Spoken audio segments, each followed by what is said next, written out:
Boa noite, irmãos. A graça e a paz do nosso Senhor Jesus. Louvado seja Deus por esse culto. Deus está presente por meio do seu Espírito.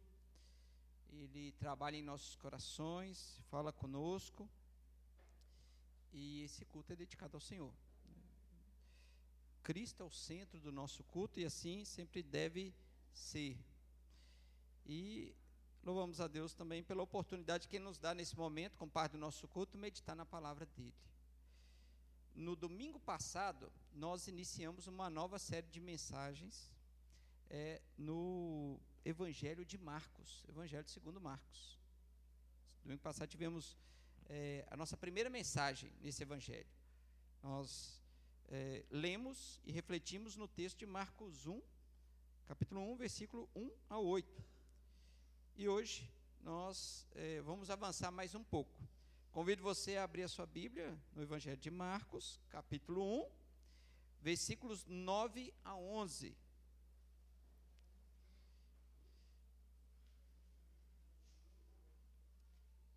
É muito importante, irmãos, muito importante que todos façam o máximo de esforço para sempre estar acompanhando, primeiro estar no culto, que é uma chamada que o próprio Deus faz a nós, né? O culto dominical é um cumprimento de um mandamento que Deus nos dá, e a nossa presença, estando no culto, nos ajuda também a própria dinâmica das mensagens. Uma mensagem sempre vai estar conectada a outra. Nós vamos, como eu disse, avaliar desde o primeiro versículo do Evangelho de Marcos até o último versículo desse Evangelho. Então, o contexto, a sequência do texto que o autor, inspirado pelo Espírito Santo, trouxe, é muito importante para todo o entendimento do Evangelho. Vamos ler essa palavra. Eu vou ler, na verdade, eu peço que você acompanhe atentamente. Vai ser uma leitura pequena, de Marcos 1, capítulo 1, versículos 9 a 11. Hoje nós vamos refletir sobre o relato de Marcos, do batismo de Jesus. Diz assim a palavra de Deus: naqueles dias, veio Jesus de Nazaré da Galileia, e por João foi batizado no Rio Jordão. Logo ao sair da água, viu os céus rasgarem-se, e o Espírito descendo como pomba sobre ele. Então foi ouvida uma voz dos céus: Tu és o meu filho amado, em ti me comprazo. Feche seus olhos, vamos orar mais uma vez a Deus. Pai, obrigado por essa porção lida da sua santa palavra. Apesar de pequena, ela é muito preciosa. Ela traz um relato histórico, onde claramente céus e terra se encontram, onde a história cronológica encontra o Deus eterno. Obrigado pelo relato que está diante de nós, Deus. Nos ajude pelo poder do Teu Espírito Santo a meditar nessas santas palavras, Deus, e fazer com que elas encontrem uma morada profunda no nosso coração, na nossa alma, e que sejamos, Deus, exortados, consolados e edificados, mediante tudo aquilo que nós ouviremos aqui. Que Teu Espírito Santo use a todos nós, Deus, a mim no meu falar e os meus irmãos no ouvir. Que o Senhor tenha misericórdia de nós, que o Senhor nos ajude, que o Senhor nos alimente. É o que eu te peço em nome do Senhor Jesus Cristo. Amém. Irmãos, eu iniciei o último sermão no último domingo, que foi o primeiro sermão nesse Evangelho, falando sobre como muitas vezes a indústria cinematográfica ela precisa, dentro de uma história que vai ser contada, trazer o contexto, trazer de onde que determinada, eu até usei um caso de filmes de ação, onde que heróis surgem, e por vezes a indústria cinematográfica nos situa sabendo de onde veio aquele super-herói, ou de onde ele surgiu, os seus poderes. Existem até filmes, né? Depois, quando um filme faz muito sucesso, existem outros filmes que vão contar a história anterior daquilo. Para quê? Para situar, para que a história não fique pela metade, para que ela não seja um quebra-cabeça onde que as peças não se encaixam muito bem. E tem uma indústria que fez isso de uma maneira espetacular, chama Marvel. A Marvel ganhou muito dinheiro fazendo isso. Soltando um filme de um herói aqui, o outro acolá, conta uma história aqui, de repente uniu todas aquelas histórias. E aquilo rendeu um bom lucro para aquela parte da indústria cinematográfica. E eu citei que Marcos, ele não inicia o seu evangelho, e é um evangelho curto, de cenas rápidas. Eu até falei, se nós pudéssemos encaixar Marcos dentro de determinados tipos de filmes, certamente, como todo evangelho, ele seria um drama, o drama da salvação, e um filme de ação, porque Marcos, ele é muito rápido nas transições do que ele vai falar, dos relatos, são os relatos sucintos, é o menor evangelho que nós temos, e ele, com muita habilidade, ele vai sempre nos chamando para uma próxima cena, trazendo um próximo acontecimento histórico que ocorreu com o Senhor Jesus, trazendo um ensinamento e em seguida passando para outro, e às vezes parece que se nós lêssemos Marcos todo de uma vez, a impressão é que a gente pouco respira quando nós estamos lendo o Evangelho de Marcos. E nós fomos situados sobre a história de Jesus. É também interessante, eu disse isso, que provavelmente nós estamos diante do primeiro evangelho escrito. E o evangelho, não de maneira formal, mas é algo que nós podemos classificar como um estilo literário. Assim como tem romances, assim como tem dramas, assim como tem outras poesias, estilos literários, surge um estilo. Ali no século I, provavelmente a partir de Marcos, que nós vamos chamar de evangelhos. Os evangelhos se distinguem dos demais livros das Sagradas Escrituras. E a gente não pode cometer o erro de achar que existem livros que são mais santos ou mais inspirados pelo Espírito Santo do que os outros. E talvez colocar os evangelhos como aqueles mais santos e mais inspirados.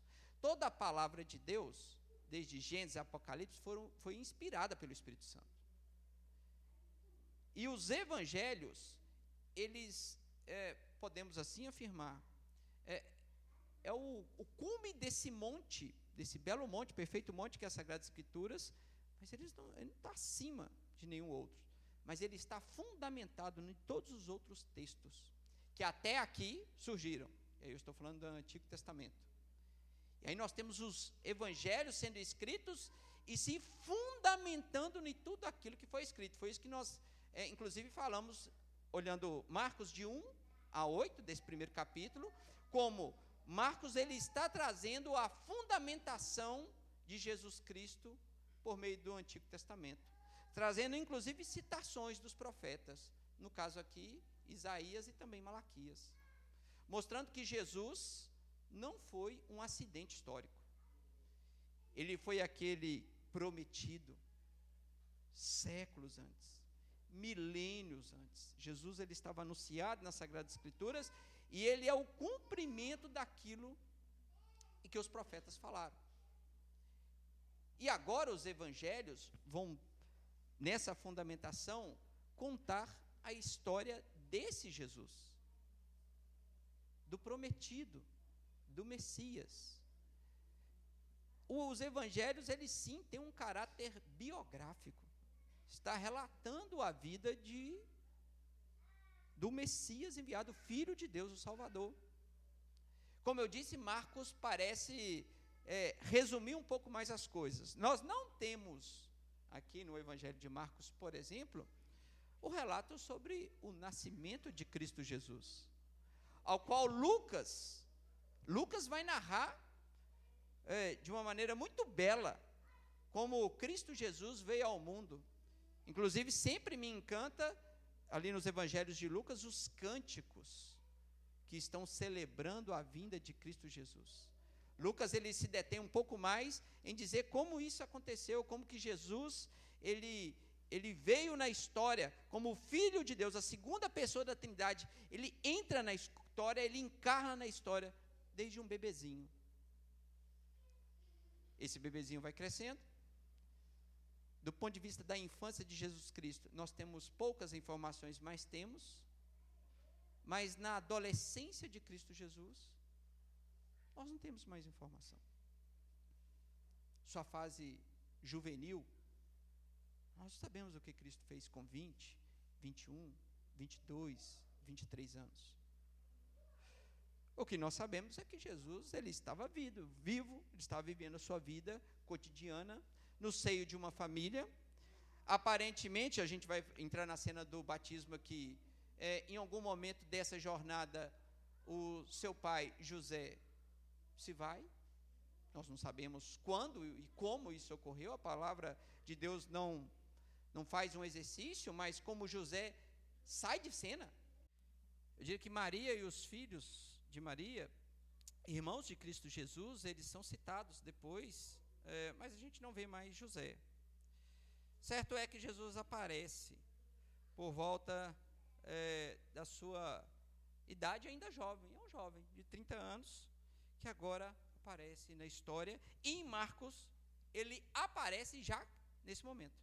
Como eu disse, a gente não tem uma citação do seu nascimento, de detalhes de como Jesus nasceu, como existe em Mateus, como existe em Lucas, mas agora aparece Marcos falando de Jesus. O ator principal chegou.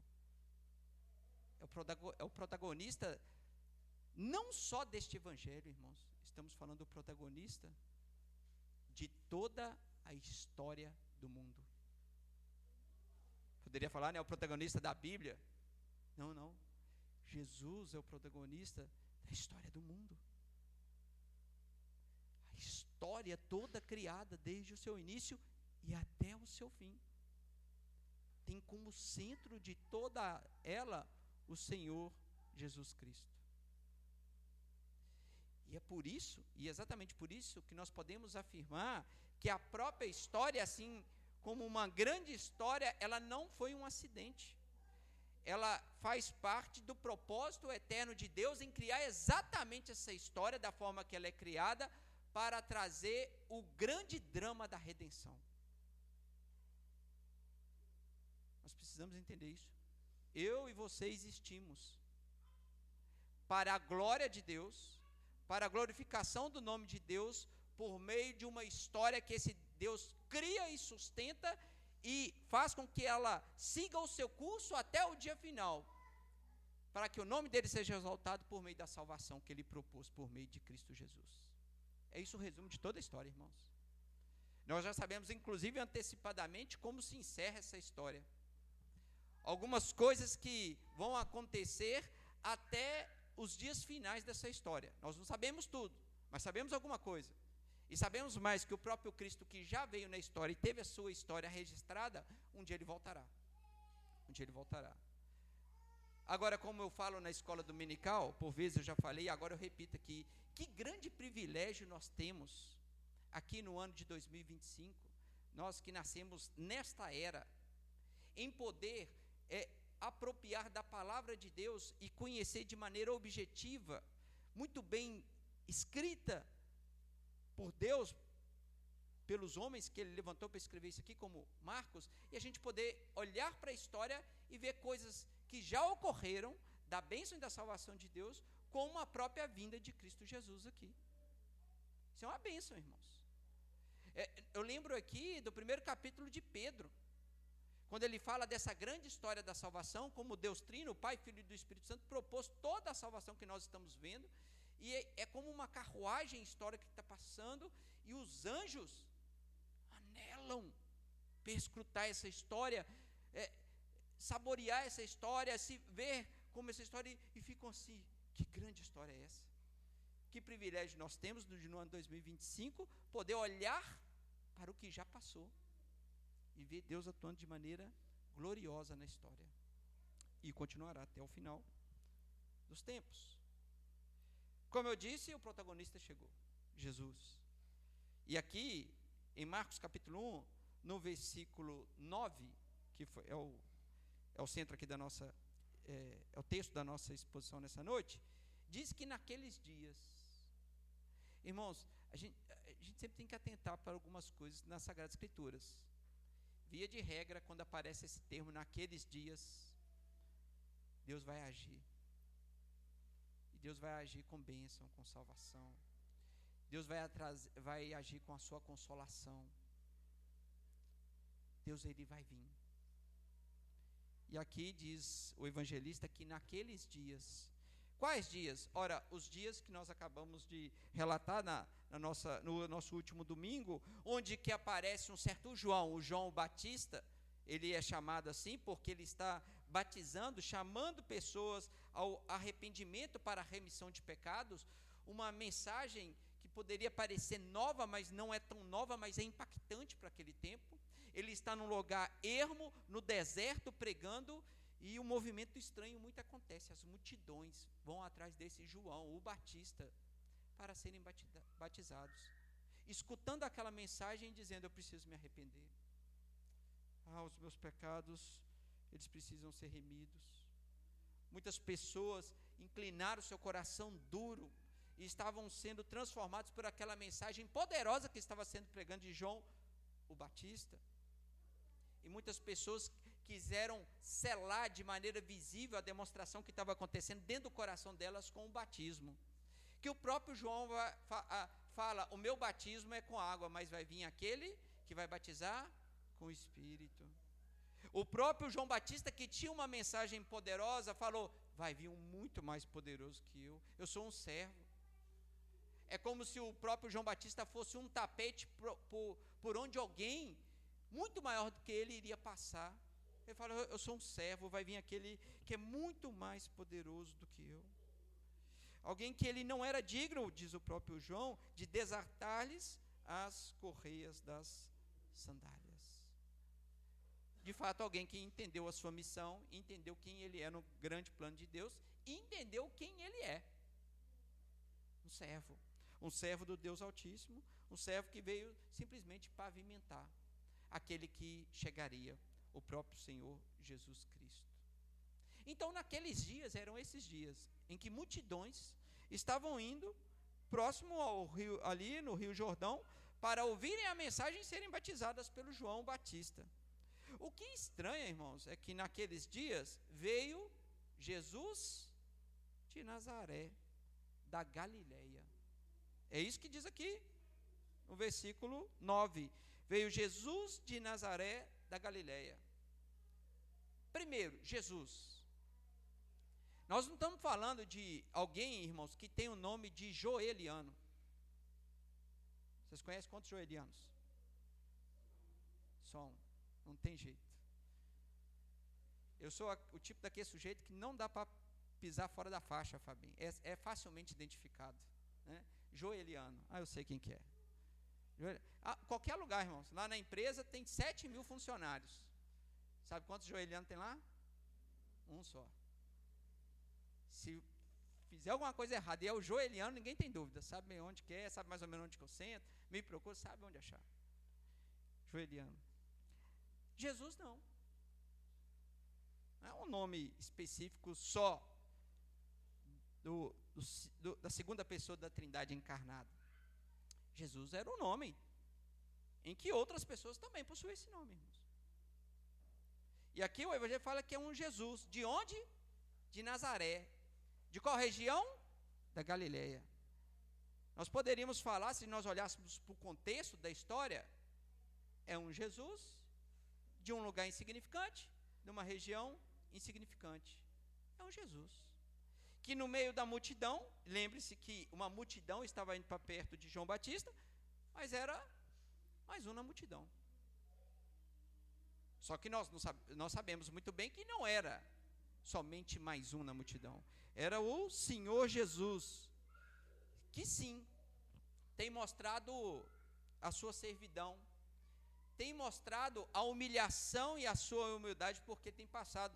Jesus, ele não nasceu, como nós sabemos, nos tronos, mesmo sendo rei. Ele não nasceu diante da mídia, onde que os pais tiveram que ir lá e dar entrevista para falar como que foi o nascimento da pessoa mais importante que já pisou nessa terra. E as pessoas estavam ali numa coletiva de imprensa para entender, para saber como nasce, por exemplo, um príncipe na Inglaterra. Ali nos palácios ingleses ficam vários jornalistas para saber como foi aquele nascimento, como que ocorreu, se está tudo bem. Jesus não teve nada disso. Nós sabemos que ele nasceu e foi colocado numa manjedoura, numa cidade também significante, que era Belém. Apesar de ser a cidade natal do rei Davi, Belém não tinha tanta significância naquele contexto. E depois daquilo, Jesus, que passa, a gente sabe que ele tem que fugir da perseguição que estava ali, orientado o anjo orientou José, ele vai e volta. Depois a gente consegue perceber pela Sagrada Escritura que ele desenvolve a sua vida, a sua infância, a sua adolescência. Provavelmente quase ela toda passou na cidade insignificante de Nazaré, que é na Galileia, irmãos, uma região insignificante. Então é esse Jesus que chega e diz de uma maneira muito sucinta, lembra que Marcos sempre é muito sucinto, e diz assim: e por João foi batizado no Rio Jordão. Nós sabemos, o texto de Marcos não conta isso, mas nós sabemos um pouco mais dessa história. Não foi, foi exatamente o que está aqui, mas existem outras coisas que nós sabemos. Quando Jesus se aproxima de João, o que acontece com João? Ele se espanta. Assim, Jesus. Apesar dele ser um desconhecido para João, não. Nós já sabemos dos laços próximos que existiam, né? Nós estamos falando de primos que se encontram, e João sabia muito bem quem era Jesus Cristo. Assim, Jesus, eu não sou digno, não sou digno de batizar. É como se as coisas estivessem aqui invertidas.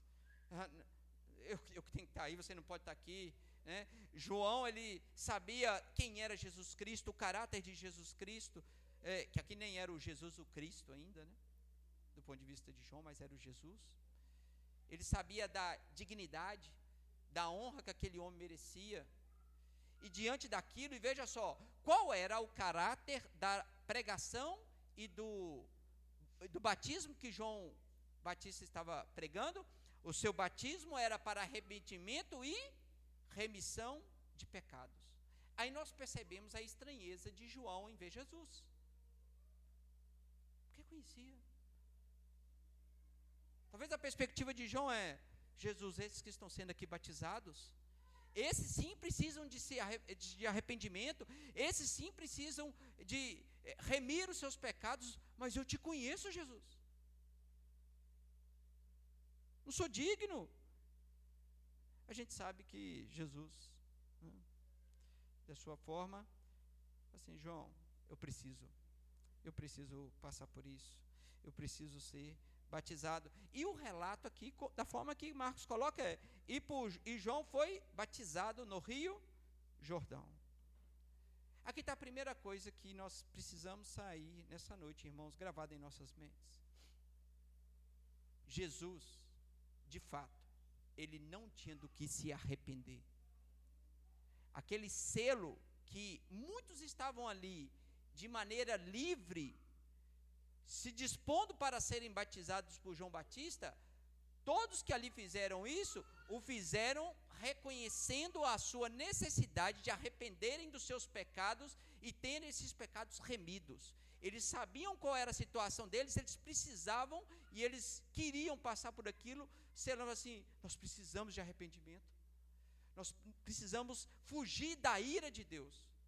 Mas Jesus não. Jesus não tem do que se arrepender, irmãos. Jesus, ele não tem do que se colocar diante de Deus e falar assim: Deus, perdoa o meu pecado, Pai, me perdoa. Jesus nunca precisou fazer essa oração, mesmo vivendo entre nós. Ele nunca pecou, nós sabemos por meio das Sagradas Escrituras. E com seus 30 anos de idade, ele nunca errou, nunca desobedeceu o seu pai carnal, o José, nunca desobedeceu a Maria, nunca desrespeitou os seus irmãos, não desrespeitou os seus vizinhos, ele nunca desrespeitou qualquer um dessa tal cidade insignificante de Nazaré, na Galileia. Jesus nunca pecou, ele não tem do que se arrepender. Agora, por que Jesus vai lá para ser batizado?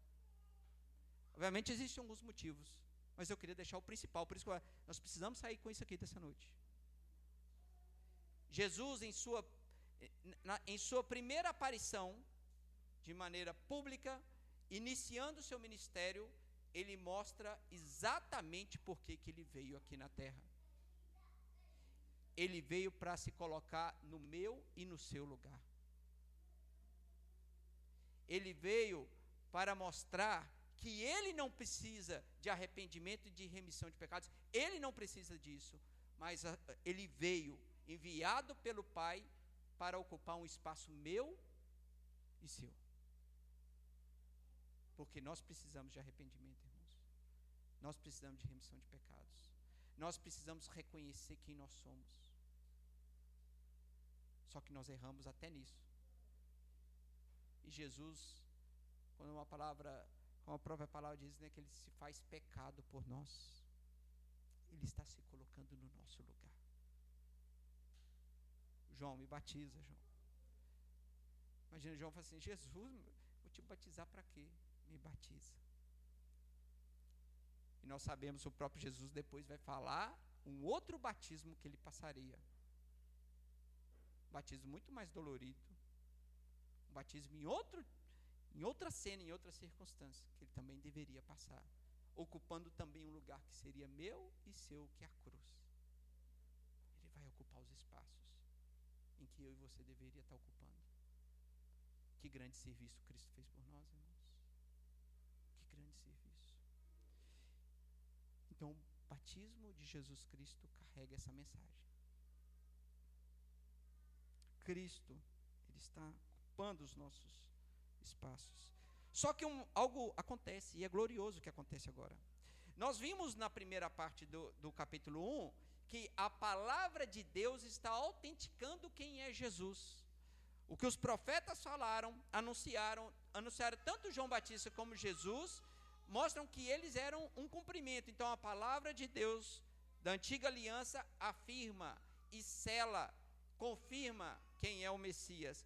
Agora haverá uma nova confirmação. A palavra de Deus afirma quem é Jesus. Agora nós veremos o próprio Deus afirmando quem é Jesus. Diz que logo ao sair da água, viu os céus rasgarem-se e o Espírito descendo como uma pomba sobre ele. Irmãos, aqui acontece é algo extraordinário. Nós não temos, a partir dos textos bíblicos, a dimensão de como isso foi visto, de como isso foi visualizado por todas as pessoas que estavam ali. Nós sabemos, pelos relatos, que tinham pessoas ali, existiam mais pessoas ali. O próprio João Batista estava ali e outras pessoas que também saíam de Jerusalém, da Judéia, para não ter com João Batista. Nós não sabemos exatamente, mas algo extraordinário acontece. Não sabemos o alcance de tudo isso que acontece. Mas a primeira coisa que acontece é: rasga-se os céus. É interessante, nós veremos isso lá na frente, que uma outra cena, algo vai se rasgar também, que é o véu. No início há um rasgar, e no final das coisas, quando Cristo for crucificado, haverá um rasgar também. No caso, o rasgar do véu. Aqui, algo está embutido nessa mensagem, irmãos. Nós temos que pensar que existe um afastamento, um silêncio de Deus com os homens, um silêncio de Deus com o seu povo, um distanciamento por causa do próprio pecado do povo, a religiosidade que o povo tinha criado, na verdade, estavam afastando aquelas pessoas cada vez mais de Deus. Havia um abismo, mas Deus está agindo na história, Deus está vindo, Deus está intervindo, e é isso que Marcos está querendo destacar aqui. As coisas vão mudar e algo vai acontecer, e o céu se rasga. Essa distância está sendo eliminada. Porque os céus nos lembra a presença de quem, ou a morada de quem, irmãos? Nós sabemos do aspecto simbólico do céu. Deus está nos céus, né? Lá é a sua morada, mas nós sabemos que Deus, na verdade, está em todos os lugares. Ele permeia toda a sua criação. Ele é o Deus onipresente. Mas a própria Sagrada Escrituras, para o nosso entendimento e a melhor percepção das coisas, nós temos essa simbologia do céu representando a morada de Deus, e o céu rasga-se nesse momento. Deus volta a falar. Lembre-se do silêncio.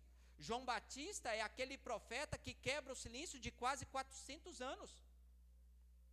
E agora um outro silêncio também é quebrado, onde ouve-se a voz do próprio Deus. Nós vamos ver isso aqui no versículo 11. E dentro dessa cena onde que rasga-se o céu, diz aqui, o Espírito desce como uma pomba sobre Cristo Jesus.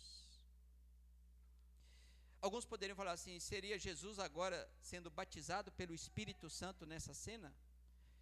Irmãos, primeiro nós estamos falando da pessoa de Jesus Cristo. Nós nunca podemos perder a perspectiva, e desde agora que Jesus é Deus, a segunda pessoa da Trindade. Obviamente, e existe uma beleza muito grande nisso, em a gente saber que todo o ministério de Cristo Jesus, ele o é também pela direção do Espírito Santo. Lembre-se da obra que fez, a obra da encarnação de Cristo Jesus. Como que Jesus é formado no ventre de Maria? O Espírito Santo. É óbvio que o Espírito Santo está permeando todo o ministério de Cristo Jesus, não é diferente nessa cena inicial do ministério de Cristo Jesus. Mas Cristo, ele não necessita ser preenchido do Espírito. Ele é Deus. Mas ele está sendo ungido pelo Espírito para um ministério que vai se iniciar. Eu preciso aqui, inclusive, me apropriar das palavras do mestre reverendo Augusto Nicodemos, quando ele, falando desse relato da pomba descendo, que esse texto nos leva a Gênesis, quando fala que o Espírito de Deus pairava sobre a terra. Porque a gente não tem um relato, depois nas Sagradas Escrituras, aliando o Espírito com uma pomba. Isso nunca apareceu até aqui. É a primeira vez que isso acontece. Nós não temos no Antigo Testamento o Espírito tomando essa forma. Mas existe uma ação, algo que aconteceu, que é quando o Espírito pairava, e essa ideia de alguém chocando, lá em Gênesis, parece muito similar ao que está acontecendo aqui agora. E a ideia é que o Espírito é quem traz o poder, o dinamis, para que a obra da criação fosse executada. Agora o Espírito Santo vem vindo de uma maneira corpórea por meio de uma pomba. Isso é dessa maneira que nós temos que ler aqui mesmo. Algo corpóreo. O Espírito aparece como uma pomba e pousa sobre Cristo Jesus, talvez nos lembrando da cena de Gênesis, daquele que está sendo agora sendo dinamizado pelo poder do Espírito Santo para cumprir o seu ministério, o Senhor Jesus Cristo. Nós vamos ver depois que o próprio Espírito, versículo 12, só pegando aqui uma coisinha que é para o próximo capítulo, não é para agora, mas veja só, e logo o Espírito o impeliu para o deserto, versículo 12 de Marcos. Veja que o Espírito Santo vai estar presente atuando no ministério de Cristo Jesus, e ele está aqui na cena do batismo de Cristo Jesus, descendo sobre a pomba, e o versículo 11 fala que então foi ouvida uma voz dos céus: tu és o meu filho. Quem está falando, irmãos? Deus Pai. E aqui está uma das cenas em que acho que todo o argumento contra a Trindade deveria cair nessa cena aqui, porque nós temos a Trindade presenciada, a Trindade vista, a Trindade ouvida, o Pai, o Filho e o Espírito Santo. O Espírito Santo que desce como uma pomba, o Jesus, o Filho de Deus que está ali sendo batizado, encarnado, o Cristo, Jesus encarnado, e uma voz que é a do Pai dizendo: tu és o meu Filho amado, em ti me comprazo. Aqui, irmãos, é o segundo aspecto que eu gostaria que nós saíssemos nessa noite: a autenticação de Cristo Jesus pelo próprio Deus. Pelo próprio Deus. O que está acontecendo ali, e é ouvida a voz do próprio Pai: tu és o meu Filho amado. Ele está citando também um salmo, ou ecoando o Salmo 2, versículo 7, onde o salmista ali, que é um salmo messiânico, no versículo 7 fala: tu és o meu filho. Ele está ecoando também Isaías 42, versículo 1, daqui a pouco nós vamos até ler esse texto, quando ele fala como que ele se compraz em Cristo Jesus. Mas Deus está afirmando por meio da palavra, ecoando o Antigo Testamento, aquilo que ele mesmo disse. Ele está falando com a sua própria voz: tu és o meu filho amado. Possivelmente João Batista entendeu aquilo de forma muito clara, outras pessoas que estavam ali, talvez poderiam ter entendido, ou não, o que estava acontecendo ali. Eu sei que a autenticação de quem é Jesus vem do próprio Deus, irmãos. E é isso que está explícito aqui, de uma maneira muito clara, e que os céus rasgaram-se, uma voz foi ouvida, uma pomba, que é o Espírito Santo, desceu sobre Jesus Cristo. A Trindade está naquele momento. Uma parte da história da redenção vai ganhar uma outra dinâmica, e ela começou. E ela mostra que no processo, ou na história da salvação, uma pessoa da Trindade não age sozinha. A Trindade está sempre presente. O Pai enviando, o Filho agindo, vivendo por nós, o Espírito Santo guiando o Filho. É assim que o ministério de Jesus ele se dá. E eu queria até ler Isaías 42:1, só para os irmãos perceberem a semelhança, né, que esse texto traz com o batismo de Cristo Jesus. Isaías 42:1. Essa parte da profecia de Isaías que está apontando exatamente para Jesus Cristo. E veja só como a palavra do profeta aponta para essa cena do batismo. Eis aqui o meu servo. Lembre-se que Jesus está se colocando como servo. Ele é o servo sofredor que Isaías prometeu. Eis aqui o meu servo, a quem sustenho, o meu escolhido, a quem a minha alma se compraz. Pus sobre ele o meu espírito, e ele promulgará o direito para os gentios. A cena do batismo, voltando lá para Marcos 10 e 11, né? Ecoando aquilo que fora prometido séculos atrás pelo profeta Isaías, falando do servo sofredor. A Trindade reunida para a salvação que iria ocorrer. Irmãos, eu termino essa reflexão da noite chamando a sua atenção para duas posturas que nós devemos ter quando nós olhamos para Cristo Jesus, a partir do texto que nós lemos. A primeira é: sejamos gratos, muito gratos, pelo Senhor Jesus. Ele veio para ocupar um espaço meu e seu, e ele não veio para ocupar os melhores assentos, ele não veio para tomar um lugar confortável, ele não veio para, como a gente sempre fala, né, chegou sentando na janela, né, para pegar o ventinho. Não. Jesus veio para ocupar um pior espaço que eu e você deveria ocupar. É um lugar que pecadores deveriam ocupar. E Jesus, ele veio justamente para se fazer pecado por mim e por você. Cristo, ele vai passar, por isso que ele mesmo afirmou, é preciso que eu passe por isso, né? É por isso que ele se coloca ali, porque era necessário. Ele, como segundo Adão, passar pelo caminho que nós deveríamos passar, e que nós não teríamos condição de passar ou cumprir aquilo que seria necessário para a remissão de pecados. Cristo Jesus fez isso por nós. A postura que nós devemos ter, então, é de agradecimento, é de louvor a Deus. Fala assim: obrigado, Pai, obrigado.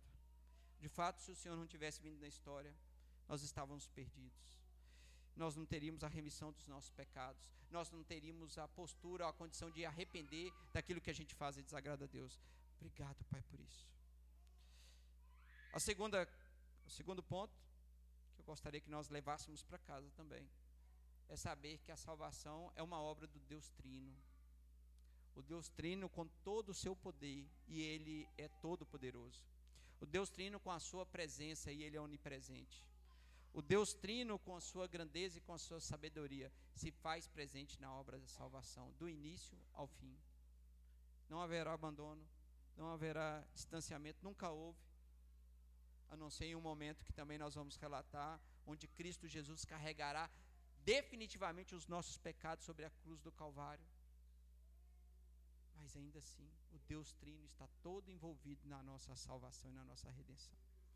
E louvado seja Deus por isso. É por isso que a nossa história encontra a eternidade. E nessa cena, a eternidade está encontrando a história. É uma cena gloriosa que está diante de nós, onde sela esse início do ministério de Cristo Jesus, onde há certamente a unção do mestre para cumprir aquilo que ele cumpriria. E a partir daqui, nós veremos como que esse Jesus enfrentará batalhas que nós também não teríamos condições de enfrentar.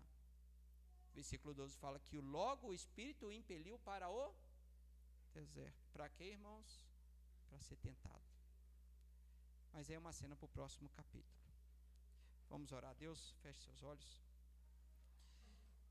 Pai bendito, louvado, glorificado, exaltado seja o teu santo nome.